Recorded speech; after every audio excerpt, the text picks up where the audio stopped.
Hola amigos del misterio, ¿cómo están? Bienvenidos a la Noche del Misterio. En esta oportunidad un programa especial, un programa que lo estamos haciendo en conjunto con nuestro Museo OVNI de La Serena.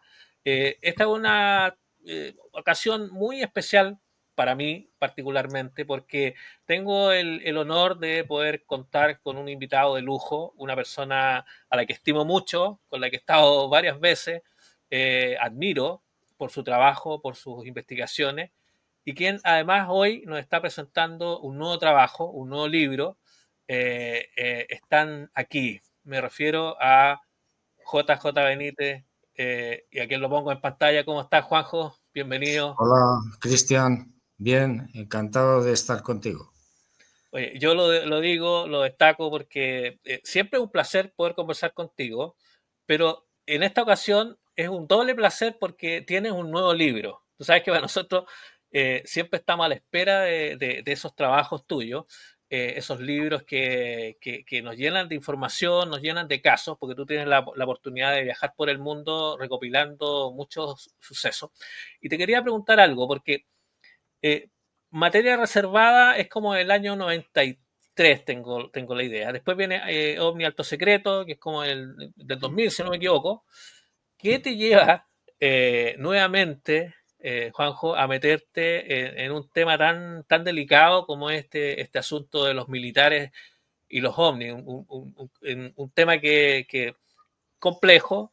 ¿Qué te lleva nuevamente a escribir este nuevo libro que se llama Están aquí?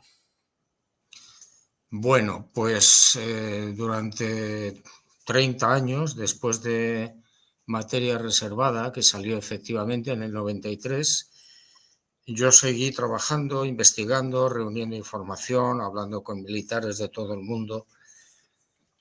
Y bueno, pensé que ya era el momento de sacar a la luz todo ese material, ¿eh? Han pasado 30 años. Y bueno, pues creo que hay una documentación suficientemente clara y abrumadora de cómo los militares de todo el mundo, o por lo menos las cúpulas militares, nos están engañando. Ahora, tú en tu trabajo, en tus viajes, han tenido la oportunidad de conversar con muchos militares, ¿cierto? Gente que está vinculada a cada una de estas fuerzas, digamos, de cada uno de los países. Eh, ¿Cuánta información tienes recopilada y que por alguna razón, porque te lo contaron quizás en off the record, no has podido incorporar en este libro o te hubiese gustado incorporar? ¿O toda la información que tienes la pusiste a disposición del público en esta oportunidad?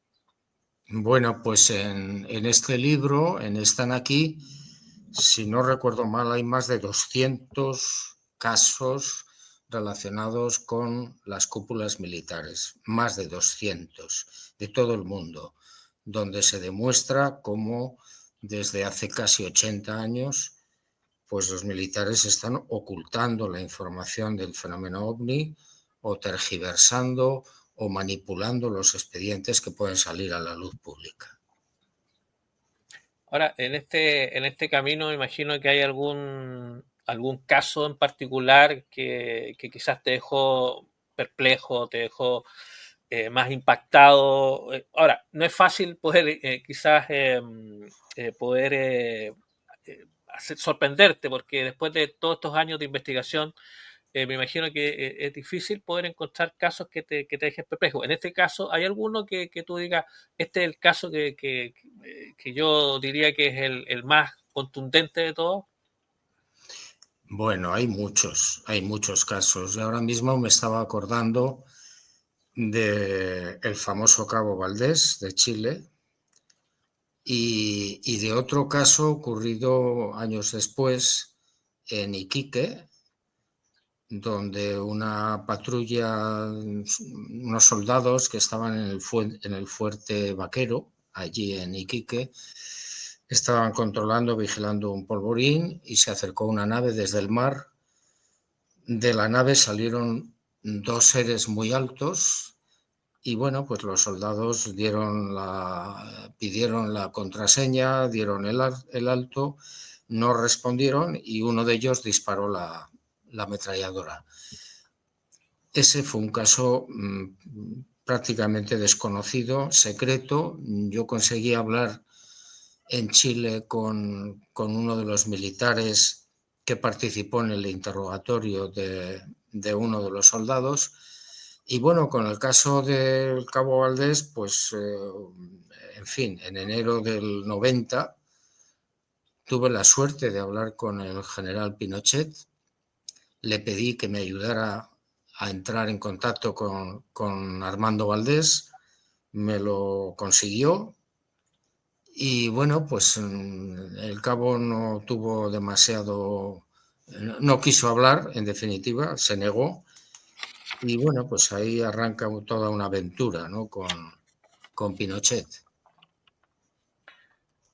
Ahora, tú mencionabas este caso Valdés. Me imagino que está incorporado en todo el libro. Sí, sí, está incorporado en el libro, bueno, con fotografías y con fechas y con documentos. En esa ocasión, el general Pinochet, yo estuve 4 horas conversando con él, merendando en una zona de verano que él solía frecuentar, creo que se llama el Melocotón, Sí, la y, conozco. y bueno, yo estuve planteándole el hecho de que el caso me parecía interesante, eh, y recuerdo que en esas 4 horas Pinochet lo que hacía era desviar el tema y decir que no, que ese señor, el cabo Valdés, era un borracho y que eso era falso y que el caso no tenía ningún interés y que, bueno, ahí se quedó el asunto y al día siguiente llamaron a la puerta de mi habitación en el hotel, apareció un edecán de uniforme, me pidió el pasaporte, yo le entregué el pasaporte pensando que había hecho algo mal. Y cuando comprobó que era yo, efectivamente, pues me entregó una documentación sobre el caso Valdés. La verdad es que la documentación son estudios médicos, clínicos, psicológicos, no aporta gran cosa al caso, ¿eh? Y además vienen a decir los especialistas pues que Valdés era una persona psicótica, ¿eh? Cosa que no estoy de acuerdo, por supuesto. Yo creo que Valdés contó la verdad, contó lo que él recordaba, lo que, bueno, pues la patrulla y él habían visto, no inventó absolutamente nada. Otra cuestión es la interpretación que él posteriormente le pueda dar a ese encuentro con ese ovni, ¿no? Y bueno, pues yo me vi feliz con los documentos clasificados y secretos, pero al leerlo, repito, me llevé un poco una desilusión porque no aportan gran cosa al incidente, ¿no? Ahora, hay un tema hace un tiempo lo conversamos. Creo que fue en el último encuentro que tuvimos en España. Lo conversamos con respecto al tema de la barba, porque ahí había un tema que quizás es lo más llamativo, lo que más ha llamado la atención justamente de este suceso. Pero tú me decías que esto de la barba, tú habías pesquisado un caso en el sur de Chile. Yo no sé si eso estará incorporado en el libro o no, pero tú habías pesquisado un caso en el que había pasado algo parecido, algo muy parecido al tema de lo que le pasa a la patrulla en Putre. Sí, efectivamente. Y yo creo que ese caso que ocurrió efectivamente al sur de Chile, el caso de Valdés tiene lugar en abril del 77, a finales, y ahora estamos hablando de un caso al sur de Chile en septiembre de ese mismo año. Lo increíble, lo que a mí me pareció muy interesante, que ratifica y confirma el caso de Valdés, del cabo Valdés, es que la familia que contempló esa nave en la granja al sur, eh, había dos varones, o sea, el padre y dos varones. Bueno, pues estos tres varones, cuando la nave se alejó y despertaron por la mañana, tenían barba de como una semana, exactamente igual que en el caso de Armando Valdés, ¿no? Eso viene para mí a confirmar que el caso de Valdés fue completamente cierto, absolutamente cierto. Ni la familia de la granja del sur de Chile conocían a Valdés, fíjate que habían pasado unos meses escasos, ni Valdés conocía a la familia de la granja. Un caso extraordinario. Te quería preguntar con respecto al tema de por qué a los militares les cuesta tanto hablar de estos temas, por qué les cuesta tanto que esta información salga a la luz. Bueno, yo he hablado muchas veces con los militares off the record y siempre me han contestado lo mismo. Me dicen, mira, España, en el caso de los militares de la Fuerza Aérea sobre todo, es una colonia norteamericana en todos los sentidos y hacemos lo que ellos nos dicen.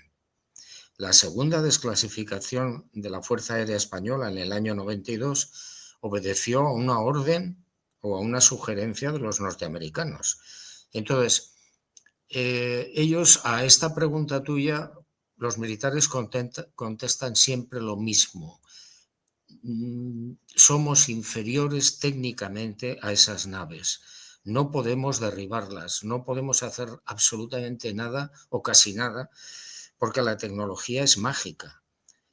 Para no quedar en ridículo delante del contribuyente, los militares lo que han pensado y siguen pensando es que no existen. ¿Por qué? Pues porque si declararan y abrieran los archivos que tienen en muchos lugares, el contribuyente les podía decir, bueno, ¿por qué estoy yo pagando impuestos para que usted me oculte la información? Y además, en ese caso, los militares quedarían prácticamente en ridículo y sin hegemonía. No puede usted defenderme de esas naves, suponiendo que sean agresivas. En consecuencia, los militares lo que hacen es guardar eso como secreto, ocultarlo y, si es necesario, negarlo. Ahora, en este proceso de investigación que pudiste hacer durante varios años, porque esto es una recopilación de muchos años de sucesos, de casos, ¿cuándo comienza esto? ¿Cuándo, a tu juicio, comienza este ocultamiento de información a nivel mundial? ¿Es a partir del caso Roswell? ¿Es antes del caso Roswell? Yo, por las noticias que tengo, por lo que me han contado ellos mismos, la ocultación empieza prácticamente después de la Segunda Guerra Mundial, cuando los militares se dan cuenta de que lo que pensaban que eran armas del enemigo no eran tales, ¿eh? Eran objetos, los Foo Fighters y objetos no identificados que no correspondían a ninguno de los dos bandos. A partir de ahí, 47 más o menos, año 46, 47, es cuando ellos se dedican ya oficialmente y en secreto a la investigación de todo esto, en todo el mundo, tanto los americanos como los rusos. Ahora, en este proceso también han habido casos emblemáticos. Yo mencionaba el caso Roswell. ¿Qué información es la que se genera a partir del caso Roswell? Porque se habla de varias cosas. Primero, se habla de lo que se conoce como tecnología inversa a partir de Roswell, o el día después de Roswell, dicen algunos. Y lo otro, el tema de seres que podrían estar en posesión, digamos, de alguna de estas grandes potencias. Pues sí, en el caso de Roswell, julio del año 47, lo que ocurre es que una nave se estrella cerca del pueblito de entonces de Roswell y antes de que vayan los militares, según mis noticias, ven los restos de la nave y a las criaturas, a dos de ellas vivas y a dos muertas, los ven un total de más de 600 testigos civiles que pasan por el rancho, por la zona, incluido la excursión de un colegio completo. Después llegan los militares, se llevan la nave, se llevan a las criaturas, a una la matan allí, le disparan porque se trata de huir y en estos momentos, según mis noticias, la nave y las criaturas están en una base de alta seguridad en Tampa, en Florida. A partir de ahí, como tú muy bien dices, lo que hacen los militares, el Pentágono, es llevar a cabo un proceso de extracción de tecnología de esa nave estrellada y así aparecen pues, los chips, aparecen el láser, la fibra óptica, la visión nocturna, etcétera, etcétera. Y todavía siguen trabajando, sacando, extrayendo esa tecnología de esa nave. Yo tuve la suerte de conversar, está en el libro, con una ingeniera norteamericana aeronáutica que la llevaron a una base secreta en Estados Unidos, probablemente en Arizona o en Nevada, y estuvo 2 semanas tratando de averiguar para qué servían 5 piezas que le dieron y que habían sido sacadas de la nave estrellada en Roswell. Claro, en el fondo es tecnología inversa que están trabajando a partir del caso Roswell, pero tú mismo has señalado, y me imagino que en el libro también está inmerso, digamos, este tema de los estrellamientos que han ocurrido en otras partes del mundo, porque uno habla de Roswell, pero hay muchos otros puntos, entiendo que tú tienes, no sé si 11 puntos donde han habido estrellamientos. Efectivamente, yo sé de 11 casos de naves estrelladas que finalmente la mayoría ha sido trasladada a Estados Unidos, ¿eh? Una en Namibia, otra en Inglaterra en el año 61, perdón, en Alemania en el año 61, por supuesto en la Unión Soviética, en fin, hay, que yo sepa, 11 casos. Ahora, me imagino que Estados Unidos, y de acuerdo a la información que tú manejas, tiene la capacidad o no sé si tendrá alguna alianza con otras naciones para poder justamente pesquisar estos casos, o sea, saber qué ocurren estos sucesos, estos estrellamientos, y poder recuperar esas naves o esa tecnología y llevarla a Estados Unidos. Sí, ¿cuál es la pregunta? La pregunta es si existe, digamos, a tu juicio, esa posibilidad o esa relación entre las naciones del mundo y Estados Unidos para tener el control finalmente de estos sucesos. A nivel occidental, por supuesto. Es decir, y me lo han repetido los militares muchas veces, somos, en el caso de España, una colonia norteamericana en todos los sentidos y, por supuesto, en el tema ovni también. Hacemos lo que ellos nos dicen, lo que ellos nos sugieren o nos ordenan. Y en el caso del bloque asiático, pues prácticamente igual. Es decir, la Unión Soviética tiene también naves estrelladas, conoce el fenómeno ovni desde hace muchísimos años. Ha habido cosmonautas que han estado en el espacio y que han visto salir de un objeto no identificado una serie de tripulantes sin escafandras que les han saludado desde el espacio. Es decir, tienen una información increíble, asombrosa. Sí, yo me recuerdo que el año 2000 estuvimos en una mesa en la FIDAE. Yo me acuerdo que uno de los temas que surgió ahí fue el tema de los expedientes, ¿ya? Los expedientes secretos. Y en esa oportunidad, el general Bermúdez, que era el que estaba a cargo del CEFA en esos años, te señaló a ti directamente que en Chile no existían los archivos secretos relacionados con el fenómeno OVNI. ¿Tú crees que a nivel mundial este tema de los archivos existe y cuál es el manejo que se hace de esa información por parte de los organismos oficiales? Por supuesto que existen los archivos y en Chile también. Es decir, y lo que acabábamos de hablar hace un momento sobre ese tiroteo que se produjo en Iquique, pues es una de las pruebas, ¿no? Esa documentación que a mí me dio ese militar que participó en los interrogatorios, ese informe está ahí, ha sido secreto hasta ahora, pero igual, exactamente igual que eso, han sido los informes tanto del cabo Valdés, que yo recibí una parte de dicho informe, como de la aeronáutica chilena, que está plagada de informes, llena de informes de los pilotos, sobre todo pilotos militares, que han participado en muchísimos encuentros, han disparado contra ellos. Esos informes están ahí. Lo que pasa es que los militares los silencian. En este libro, tú decías más de 200 casos.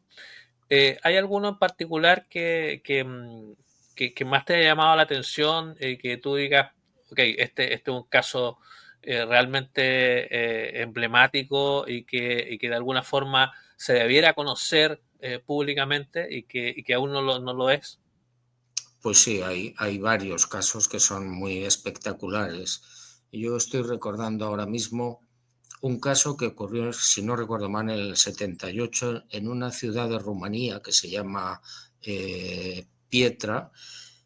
Durante una semana, un objeto que tenía como un disco que tenía como 400 metros de diámetro estuvo, repito, durante una semana encima de la ciudad.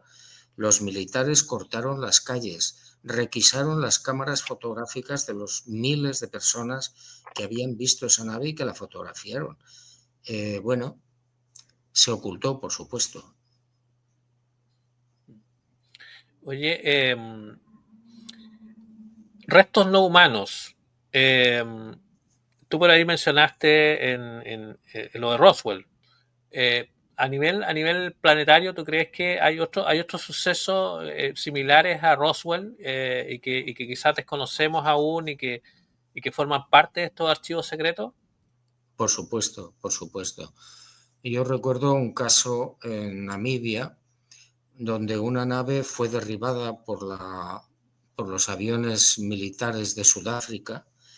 La nave cayó en el desierto del Kalahari y bueno, a las pocas horas llegaron los militares con los tractores y con los aviones enormes, los Hércules, se llevaron la nave, se llevaron a las criaturas de pequeño tamaño, con grandes cabezas, y todo eso fue trasladado a Estados Unidos. Exactamente igual que eso, pues hay otros muchos casos. Ahora, ¿tú crees que tú mencionabas el tema de que los militares decían que en el fondo ellos no pueden decir públicamente que no saben absolutamente nada con respecto a eso que está ocurriendo? O sea, que en el fondo es algo que está sobre ellos. Pero ¿tú crees que los militares realmente saben que quizás estamos siendo visitados por alguna civilización no humana o más de una civilización? Sí, sí, por supuesto. Las cúpulas militares lo saben hace mucho tiempo. Saben que son muchas civilizaciones que están técnicamente muy avanzadas respecto a nosotros, que nos pueden llevar miles de años, que no pueden hacer prácticamente nada contra ellos, aunque lo han intentado y lo siguen intentando. Lo que no tienen muy claro es qué pretenden. Bueno, como no lo tiene claro nadie, ¿no? Se les ve hacer exploraciones, se supone que son científicos, pero ese capítulo no lo tenemos, no lo tienen claro. Claro, porque hoy día, por ejemplo, hemos visto y han salido documentos en los cuales se habla de la presencia de estos objetos, por ejemplo, sobre centrales nucleares, por ejemplo, que son informaciones oficiales que se han desclasificado y que hemos conocido. ¿Cómo? Objetos sobre centrales nucleares. Sí, O sí, sea, sí. estos objetos Centrales, están. sí, centrales nucleares, bases militares de todo tipo, bases de submarinos, incluso sobre las reservas de oro de Fort Knox, en Estados Unidos. Eh, yo recuerdo un caso en Chernóbil, cuando ya se había producido la tragedia, apareció un objeto enorme y según los guardas de seguridad que lo vieron y lo siguieron, del objeto salió una especie de haz de luz que incidió en el reactor y pudiera ser que contribuyera a minimizar la gran tragedia de Chernóbil. Pero efectivamente están en todos los lugares sensibles, ¿eh? Y por supuesto en los hilos atómicos, en algunas bases han desmantelado electrónicamente los misiles sin que nadie supiera cómo lo podían hacer. A tu juicio, ¿estamos hablando de una o más de una civilización las que podrían estar viniendo? Pues mira, yo en estos momentos tengo en mis archivos más de 1000 casos de encuentros con tripulantes, 1000 casos donde los seres son distintos, ¿eh? Por lo tanto, si yo tengo eso, que tengo una mínima parte, imagínate la cantidad de civilizaciones que nos están visitando desde la noche de los tiempos, ¿eh? Yo digo cientos, pero seguramente serán más de 1000 civilizaciones. ¿Y tú crees que esas civilizaciones estén emparentadas con nosotros? ¿Perdón? ¿Tú crees que esas civilizaciones tienen algo que ver con nosotros? ¿Están emparentadas con nosotros? Sí, sí, por supuesto, es una teoría cada vez más aceptada, ¿no?, por los investigadores. Es muy probable que en la antigüedad alguna de estas civilizaciones o varias civilizaciones no humanas intervinieran genéticamente a los primates y eso pudo dar lugar al nacimiento de la inteligencia humana. Eh, en ese caso, estos seres serían nuestros verdaderos primeros padres. En el último tiempo también se ha hablado bastante de que ellos podrían estar cohabitando con nosotros y se habla mucho del mar, se habla mucho de los OSNIs. ¿Cuál es tu opinión con respecto a ese tema de estos encuentros que se producen también en el mar? Sí, hay infinidad de casos de barcos o de pescadores que están en la mar y de repente sale del agua un rascacielos luminoso o entra en el océano objetos desconocidos que acompañan, por ejemplo, a los barcos de guerra. Bueno, hay cientos de casos en todo el mundo y es lógico porque el mar, el océano, es un lugar de refugio rápido para estas naves. Nosotros necesitaríamos mucho tiempo para descender a ciertas profundidades, no a todas. Yo recuerdo un caso de un contactado, un ingeniero de Costa Rica, Enrique Castillo Rincón, que tuvo varios encuentros con estos seres y en uno de esos encuentros con otros 14 humanos que iban en la nave, me contaba cómo lo llevaron a la fosa de las Marianas y bajaron 11 kilómetros y allí había una ciudad y describieron la ciudad, me hablaron los 14 señores, coincidieron, es decir, y no me extraña, es decir, es un lugar, el océano es un lugar de ocultación rápida para ellos. Claro. Ahora, hemos hablado de los militares. ¿Tú crees que los políticos saben algo de este tema? No, los políticos están en su guerra, no tienen ni idea de lo que está pasando. Conviene diferenciar entre los que saben de este tema, que son los militares, y lo que son los políticos. Los políticos están a lo que están. La mayor parte, desde mi punto de vista, son mediocres, corruptos y ladrones. Y no les interesa para nada el tema OVNI, salvo alguna excepción. Tengo un libro tuyo que es de la serie de los 25 años de investigación y el título es El mundo nunca sabrá. ¿Tú crees que en algún momento sabremos realmente la verdad? ¿Tú crees que estamos en el momento de que esto se conozca? ¿Tú crees que esto que ha pasado en Estados Unidos es una señal de que viene algo o tú crees que es solamente un volador de luces? Yo creo que no vamos a saberlo, por lo menos a medio o largo plazo. No creo que los militares estén dispuestos a abrir sus archivos y a contar la verdad. No lo creo. ¿Por qué? Pues por la razón que comentábamos antes. Perderían la hegemonía. Los militares, si reconocieran que hay civilizaciones muy superiores a la nuestra, quedarían en un lugar comprometido.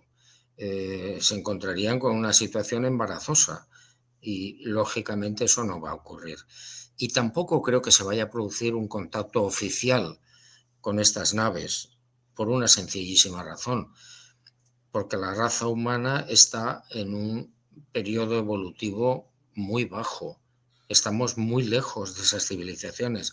Si ellos descendieran oficialmente, públicamente, tendríamos que revisarlo prácticamente todo, desde la religión a la economía, a las ciencias, a la educación, a todo. Y eso nosotros los españoles ya metimos la pata en América, ¿eh? Cuando llegamos a conquistar el continente americano. Yo creo que eso es lo que ellos procuran evitar, ¿eh? No interferir en el ritmo evolutivo de una especie como la nuestra. Sí, me estaba recordando una pregunta que siempre te hago, pero que me imagino que tiene que ver justamente con esto que te decía yo del estar aquí, de que siempre estén presentes, porque siempre te pregunto por el Ricky B, por el libro de Ricky B. En algún momento tú dijiste que quizás venía en una segunda etapa. ¿Crees tú que esa historia tenga un segundo libro? Sí, sí, sí, yo tengo ya prácticamente preparado el material sobre lo que yo considero infiltrados, ¿eh? Seres no humanos cuya tecnología les permite pues adoptar cuerpos humanos y mezclarse con la red social, humana. Lo que no sé es cuándo lo voy a escribir o se va a publicar, no tengo ni idea. Oye, tú también has investigado un tema que es muy apasionante también y que tiene que ver con las experiencias cercanas a la muerte. Em, ¿Tú crees que este tema, el tema este de la experiencia cercana a la muerte y otros temas que tú has investigado en esa área, tienen de alguna forma alguna relación con el fenómeno ovni? ¿Se acercan de alguna forma? Sí, sí, sí, y cada día lo creo con más fuerza. Al principio no pensaba que pudieran tener alguna relación, pero ahora mismo, después de las investigaciones que llevo a cabo en los últimos años, me doy cuenta de que hay testigos que te cuentan cómo están viendo una nave o están viendo a los tripulantes y al mismo tiempo están viendo a su abuelo muerto.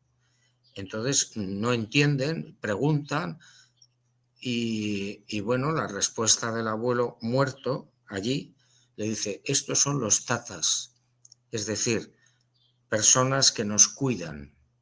Eso significaría que parte del fenómeno ovni, si no todo, yo creo que parte, estaría vinculada a la muerte, a la vida después de la muerte e incluso a las personas fallecidas. No sé cómo ni de qué manera. Pero bueno, no es el único testimonio, hay bastantes testimonios. Sí, es un tema muy apasionante. Eh, em, Siempre te pregunto por experiencias que tú has investigado, sucesos que has entrevistado a testigos, pero nunca en estas entrevistas que te he hecho te he preguntado por alguna experiencia personal, algo que te haya pasado a ti vinculado con este tema y que de alguna forma te haya marcado haya significado una señal de que tenías que seguir investigando estos temas. Bueno, yo tuve una experiencia cuando era un niño, yo tendría 6 años, el año 52.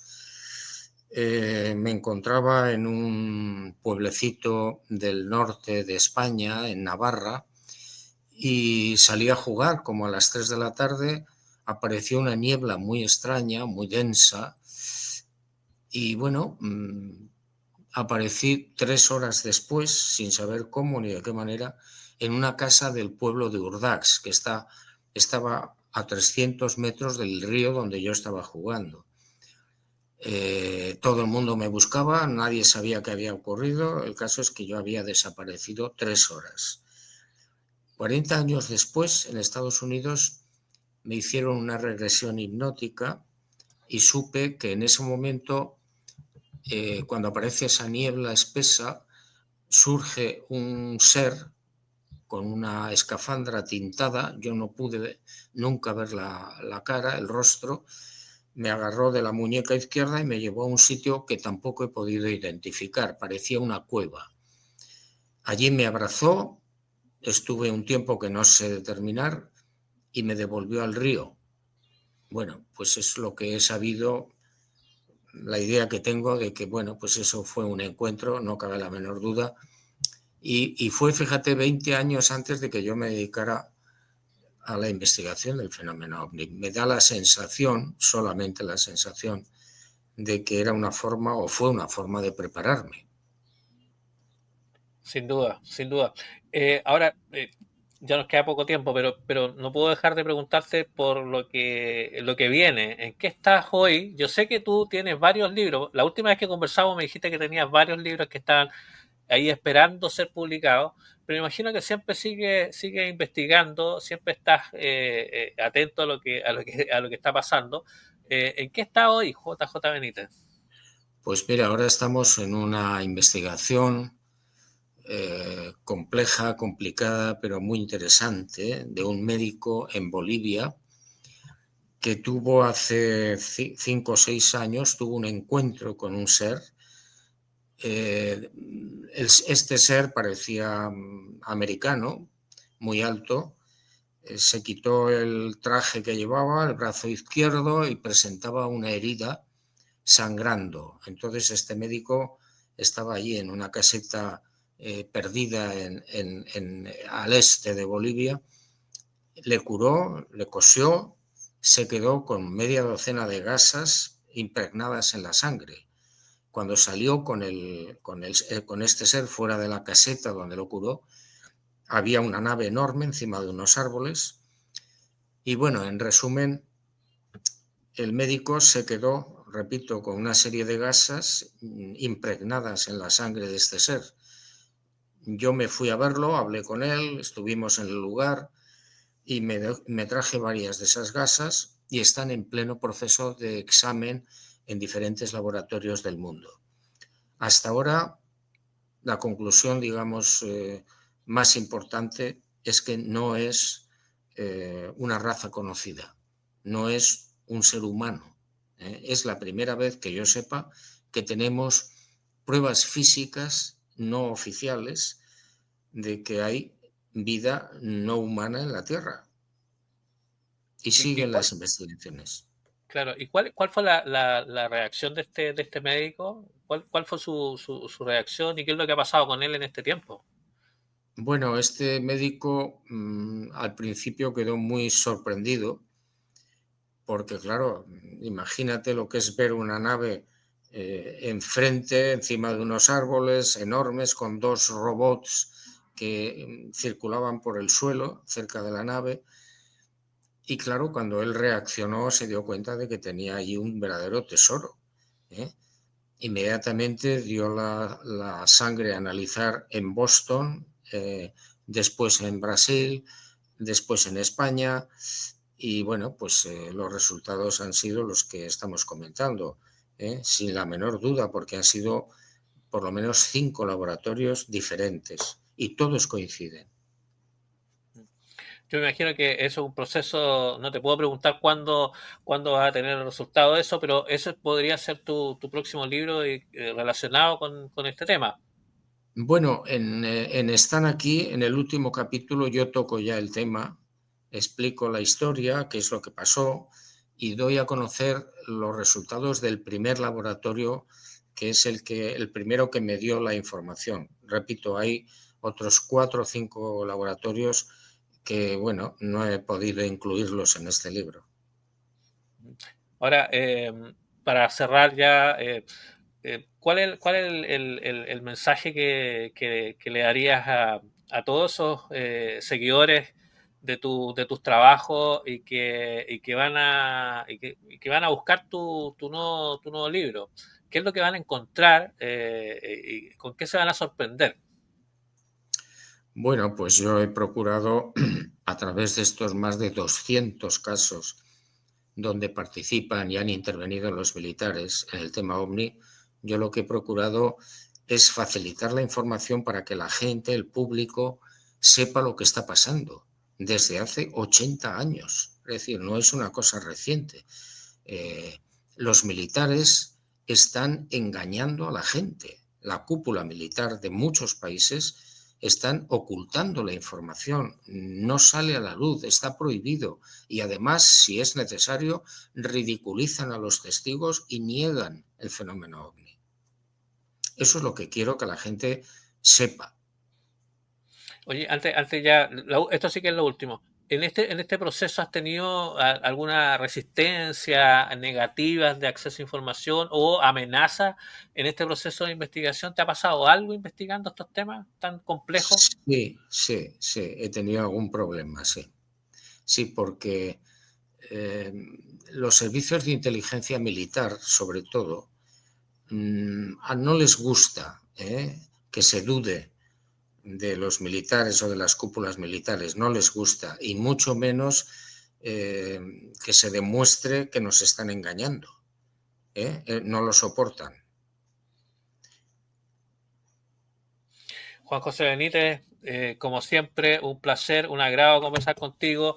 Espero tenerte pronto en Chile. Yo sé que no es fácil porque tienes constantes viajes a diferentes puntos del planeta, pero esperamos quizás poder tenerte por estos lados pronto y poder conversar en persona. Agradecerte este tiempo que nos brindaste para hablar de este libro. Están aquí y que ya va a estar en las librerías de Chile, por supuesto, disponible para todos los amantes del tema ovni y del misterio. Muy bien, muchísimas gracias, Cristian. Un abrazo. Un abrazo, que estés bien, Juanjo. Gracias. Gracias.